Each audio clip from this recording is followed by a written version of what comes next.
Hey everyone, it's Stephanie again, and you are tuned into the review of Married at First Sight, Season 13, Episode 13. All right, before we get started, don't forget to click the subscribe button and the notification bell so you can be the first to find out when I post these videos. All right, guys, let's jump into last night's episode.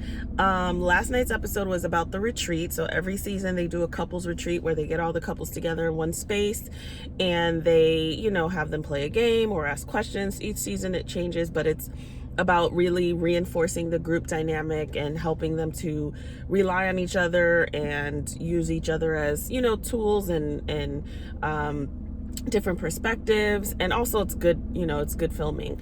Last night's episode to me was long though. It was like really long, a lot of stuff we could have done without. So I'm just gonna kind of touch on where I saw each couple and what I saw. Obviously we know major things happened, so let's just jump in.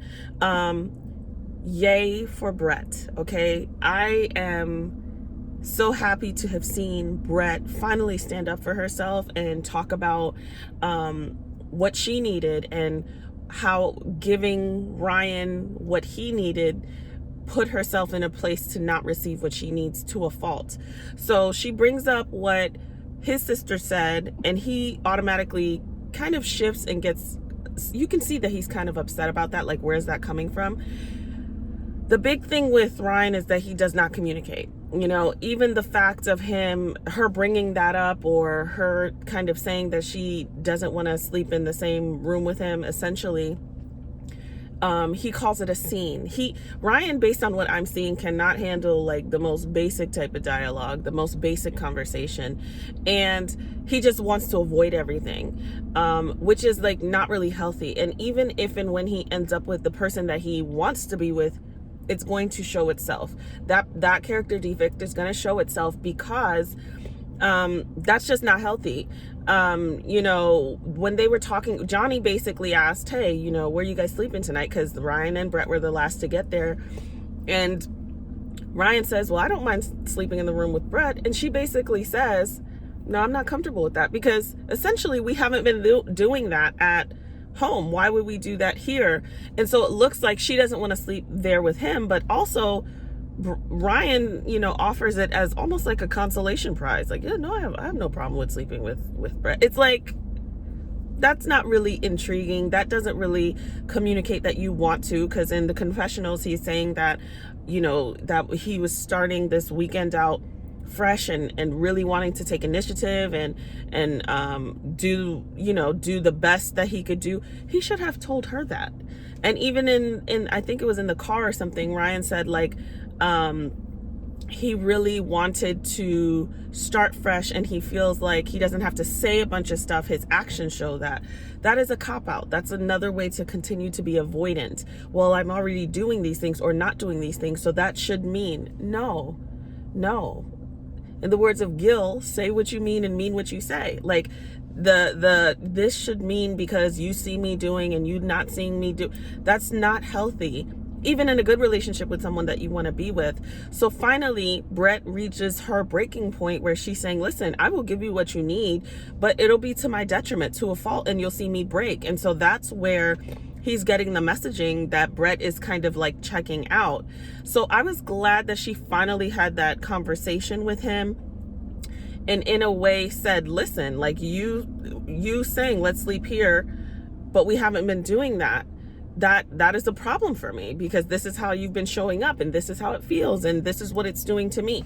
So I'm really happy that Brett had that breakthrough for herself, because I don't think they'll be together. But I do think that really pushing past the discomfort and standing up for herself essentially, and really communicating with someone who doesn't want to communicate, is going to be good practice for the relationship that she is meant to be in, so that they can communicate in a healthy way moving forward. So really that's Brett and Ryan. They finish it off with a shot, and it's like, oh yay, let's I don't know, they wrapped it up in a bow, but there is no gift in there. Okay, it's just an empty box. It's two nice people. They're not going to be together, but they had that conversation. It was movement for them in some capacity. Had a shot, they moved on. It was less uncomfortable for the rest of the episode. Another person who had a major breakthrough moment was Bao. So Bao and Johnny, Bao and Johnny had such promise, but it's not going to happen, which I told you guys last week. They're not going to be together, but, they're still continuing to show up. Bao more so than Johnny. Johnny's like, he's giving me like prepubescent boy vibes, just very immature, very, I don't know what's going on with Johnny, but there is a lot there. The breakthrough moment that was great for Bao is that when she was sitting there talking with the other ladies, she was able to connect some of the, traumatic experience of having been a part of or witnessing things from her parents' marriage, who have been together for very, very long. And although they've had great times, they've had some times that are not so great, which is every marriage. But she was able to connect to that inner child and connect to that memory, thinking, hey, when I was a child, these are some things that I saw that I said I would not deal with or would not allow in a marriage. And somehow I have allowed a facet of those things. So maybe not those particular things, but a facet of those things in this marriage. And I'm not going to do that. Like, not only do I not deserve that, but I'm not going to accept that. And I'm done. I'm checked out, essentially. She didn't say she was done, but Bao is done. Because when you have such a connection and awareness, like a real breakthrough, a lot of people are in situations that they don't want to be in for a very long time because they can't, it's hard to see it when you're in it. When you're in it, you can't see around it, which is why it's always good to have an outside perspective. But when you're able to really hone in and create the connection of how your life is kind of reflecting some of the trauma that you experience, even in just witnessing, especially as children, that connection is major. And people do one or two things. They stay in it, or they decide that they're going to do something different. And I was really happy to see that Bao had that light bulb moment, and it's early where she's saying, no, I'm not going to deal with this because I do not want to have the same experience that my mother had, and I don't want to accept the same things, and I want a different experience for my relationship, for my marriage. And so that alone is going to, it's like giving her new eyes. So the next relationship that she will be in, they will be on a different trajectory simply because of that. Now she's starting off personally with a stronger foundation where she can demand, to be treated a certain way, or she could just leave it if it starts to look a different way. I thought that was huge for her. And I thought that was like, to me, that was the most significant part of last night's episode, because, as we watch this, part of the way that I watch this show is like edutainment. So I like to see, what's going on in relationships and what can we learn? Like, this is entertaining and it's fun, but what can we learn? And a lot of people are Bao. A lot of people are in situations where they are maybe repeating some of the things that they saw. They're in the same cycle of whatever it is, and they are not always aware, or they don't know how to get out of it, or it's hard for them to choose themselves. So Bao's moment with the girls and that like light bulb moment, that was like a very special, very significant moment, that I hope that everybody in a situation who doesn't necessarily serve them can recognize or can make changes. Because if it's not to a point where you say, hey, I'm leaving this situation or leaving this relationship, you can now have a conversation where here's what's going on with me, here's what I've experienced, here are my boundaries. If you cannot, because people do what you allow them to do, if you cannot meet me where I need you to meet me, then we can move on. So I love that for Bao. I really do. And you can tell she's here.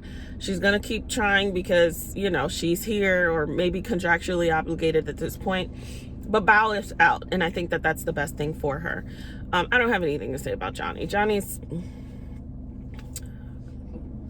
I don't know. I have nothing to say about Johnny. So Bao was the highlight of their relationship last night. And I think, of really last night's episode, because what we were able to see her experience, a lot of people can take some stuff from. So that's Bao and Johnny. Next we have Rachel and Jose. Rachel and Jose, to me, there was not much that really stuck out to me with them. I feel like if we hadn't seen that major blowout for them, then we wouldn't really have much cause for pause. And it's not to say that there wouldn't be something there. It's just that we wouldn't have seen it. What would make me more comfortable with Rachel and Jose is to see them have something, another triggering event, and to see how they really deal with that. Because we can say what we want to do, but we really don't know until we're tested again. Like the true test is running into something similar and doing differently and replacing the memory of the negative experience, the negative interactions, with healthier experiences and healthy interactions, so that when another situation shows itself, you can recall the ability to respond and to communicate in a healthy way. So then it won't be scary anymore, and it won't be something where we're walking on eggshells, because they're both kind of, and more Rachel, because she was on the receiving end, they're both kind of saying, okay, well, we'll see, or Jose's kind of more optimistic, but Jose was the aggressor in that situation. And Rachel's like, things were going great, and now, then this big thing happened. So she's kind of waiting to see. And I think they're both waiting to see. He's like, okay, well, if I get out of pocket again, is she going to leave? There's like this insecurity because they have not yet experienced themselves in a healthy way. So that's what I would say. I feel like they genuinely like each other. But time will tell, because really it's easy to like each other and love each other when things are going well. It's how do we work through these situations that can be detrimental, and are we able to overcome that and grow stronger as a couple? So if they're gonna stay together, that's what I hope to see for them. But other than that, there was nothing too outstanding last night. So that's Rachel and Jose. Next we have Gil and Mirla. So I feel like Gil and Mirla, I feel like her negative attitude, I didn't love when Mirla was like, kind of frosty when the house wasn't the way she wanted, yada yada. Like, at some point she just kind of has to get over herself a little bit. You guys know I love Mirla, but she is a sour patch, sometimes sweet, sometimes sour. That space, the barn and the country and all, that's not my vibe either. So my husband was laughing when he was watching it with me last night, because he was like, oh, I would love being there. And I was like, that's not my scene. But the thing is, when you're in a group dynamic, just have a good time. Like, and we talked about that. He was like, it's not your scene, but you would like have a good time, which I would have a good time, because it's about being with the other couples and enjoying the weekend. It doesn't always have to be your vibe, because in a group, it's just not all about you. So that wasn't like her best work last night. It really wasn't. And it's good that she can receive. What I love about her and Gil, based on what we're seeing, is that they have a mutual respect for each other, and they're able to really have dialogues that don't escalate into something ugly because there's a lack of respect. Like, he tells her, hey, you're being negative, or you're being bratty. I don't like this. This is blah, blah, blah. This is what you should do. And for her to say, I receive that, we all know that Mirla doesn't care. She just is going to tell you straight up. She does not care. So you can tell she cares enough about him to say, okay, I want to do better. I want to be better. And so she takes that in, he's able to express that, and they're able to move on, and it doesn't escalate. And I think that is a great example of having conversations that aren't so fun, but not allowing them to escalate or to eviscerate your relationship because you guys don't know how to communicate, or you don't have like a set of boundaries, a set of rules of engagement. I know I've said that a bunch of times. What are the things that we're not going to do? What are the lines that we're going to set, so that if things head in that direction, we know, okay, time out, because it could get really ugly. So I love that they have that. I feel like because they don't have a lot of drama, the same thing comes up, like her being bougie or her negative attitude. And yes, she has stuff to work on. I don't like that we're not talking anything about Gil. Gil has stuff to work on too. I love Gil though. He is fun, and he is the messy one in the group because he'll ask the questions and he'll say what needs to be said.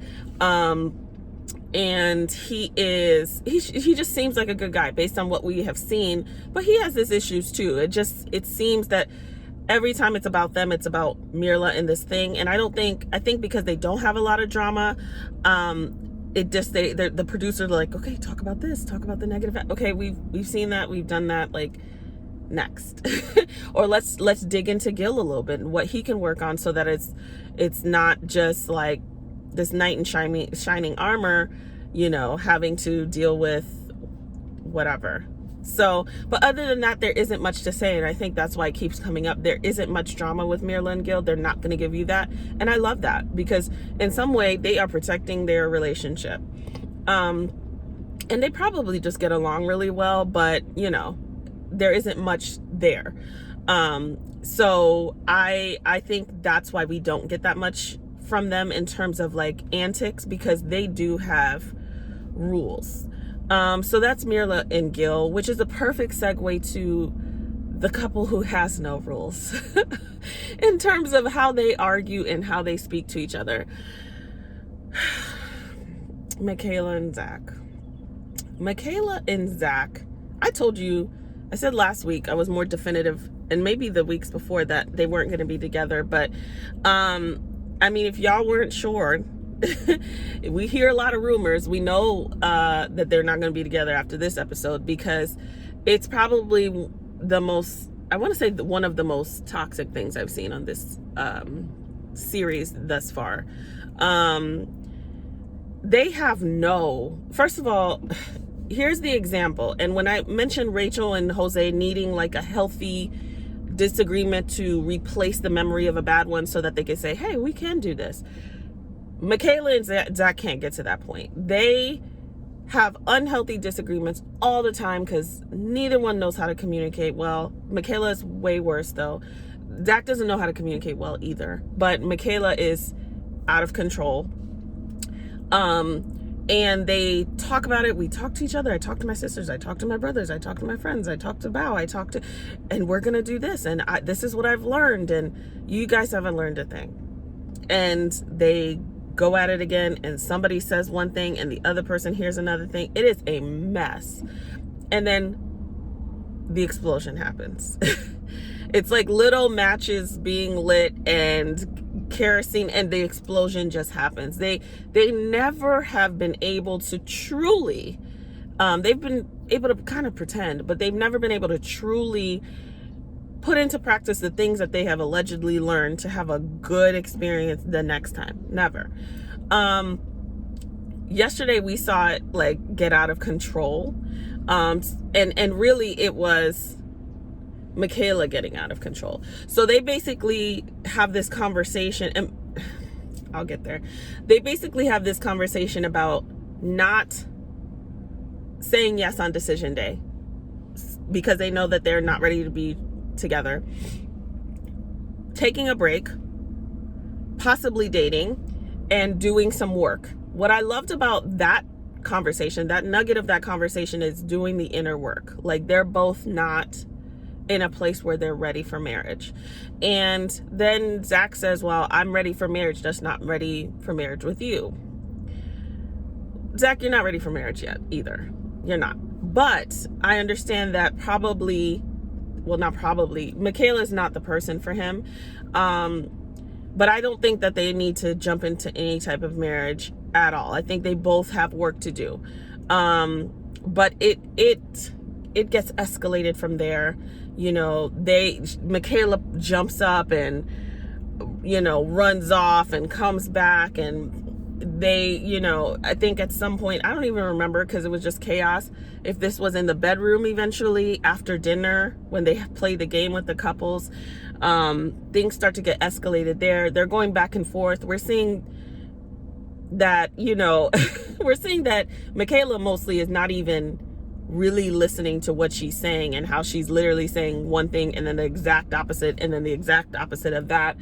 One of the things that they curse at each other, which we know, but one of the things that happens that I'm like, here's a clear line that could be crossed, is when he's talking and she says, shut the F up and let me talk. Okay. I would shut the F up forever. Like, I will never speak to you again. Like, there has to be clear boundaries in a relationship of what you will and will not accept, so that the person knows how to treat you. Stuff like that going back and forth, all that does is cause more room for escalation to eventually eviscerate the dynamic of the relationship.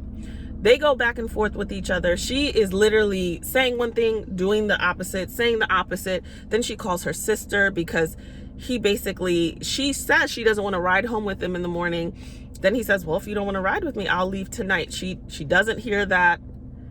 Then she calls her sister. She puts him on blast, which is another, like, that's a rule. We're not just going to call our family and literally throw each other under the bus. That doesn't look good. It also doesn't set a positive relationship for your spouse and their family, or your family, which your family doesn't get over it. Your friends don't get over it because they're not in love with your spouse. So you have to really be very cautionary about who you just let into that. But the way she did it was incredibly vindictive. She doesn't tell the whole story. She's not going to tell her part in it. And even with her conversations with Bao, the story that she tells is not often accurate, but her responses, she's like out of control. Like, she almost gets out, like, blackout mad, and she can't control it. And we see that, her flinging stuff all over the place, and a producer having to hold her, and the histrionics of that. No one can be with that. No one. Like, Zach has his work to do, but the level that she gets, I'm happy that Zach left, because this time I am.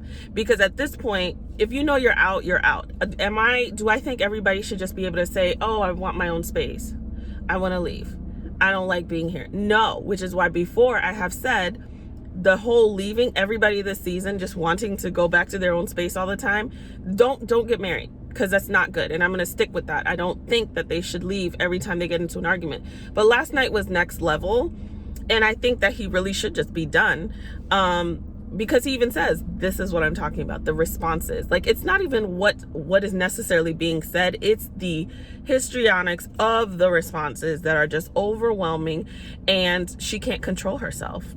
And she is used to getting her way. You can tell she's used to getting her way, which is why I like that he left, because that was the boundary that he set. Like, I absolutely cannot do this anymore. And we see her fall apart because she doesn't get her way. The fact that she is so explosive, but then wants him to stay, and then she pushes and pushes, and she's calm until she realizes she's not going to get her way, and then she loses it. They really just, I mean, they're gonna go their separate ways, let's be real, but they really just need to be done. And she really needs a lot of work. She needs a lot of therapy. She needs a lot of anger management. She needs a lot of coping tools. And I feel like everyone can benefit from therapy, but like, when I'm looking at her, and I was just watching, and I just sat there with my mouth open last night. Me and my husband just looked at each other like, what are we watching? And she's like almost blackout, like cannot control herself, which is something that has to be handled alone. It has nothing to do with Zach, because it's whatever triggers her that gets her to that point. So that is Michaela and Zach. That was unfortunate to see, because of course I responded naturally, like probably all of us responded, but then I just started thinking about like all the reasons as to why she can be that way, and she needs a lot of work before she ends up with anybody else. So that's Michaela and Zach. I'm gonna leave with this, the conversation that she has with Bao outside. I loved, even though we know their relationship's not gonna last, this is just a tip.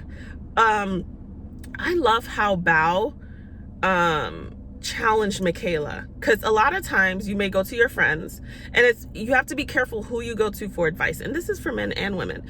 You have to be careful who you go to for advice, because you want someone who is going to love you and be there for you, but not always support you simply because you're their friend.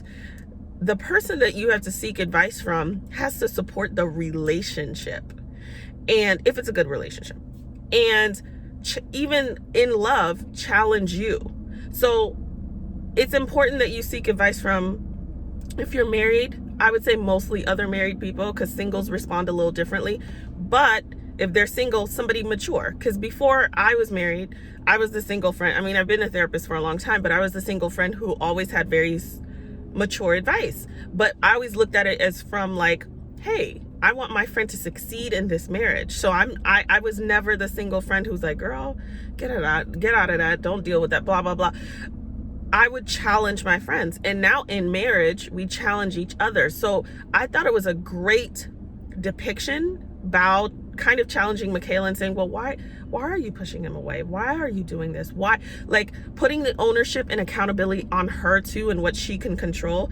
To me, that was a great dynamic. And that's what a good friend would do to help you do better, because you're not always perfect. And a lot of times we go to the people we're comfortable with and we want them to side with us. A lot of couples go to couples therapy for the therapist to say, well, what's wrong with that person? And you find that, yes, there might be an overt thing that person shouldn't be doing, but it also helps you to really take control of what you can control and be accountable in the ways that you can be accountable, and challenge you as well. So if both people are being challenged, both people are being held accountable, then we can do better to each other. So I really love seeing that. It wasn't like, girl, don't deal with that, or he sucks, or whatever. It was like, well, what are you doing? And how about we do this? And when she said it's easy to leave, it's harder to stay and fight for it. Wonderful advice. I loved seeing that. And I think that was really, really important of what like a healthy friendship, healthy relationship, and supporting a healthy relationship. That's what it looked like. It was a really good conversation. It's not going to work out for Michaela and Zach anyways, but it was just a great example of like ideally what you would like to have. All right, guys, that's pretty much it. Let me know what you thought on this explosive episode, and don't forget to comment, share, and like, and I will see you guys next week. Everyone have a wonderful week.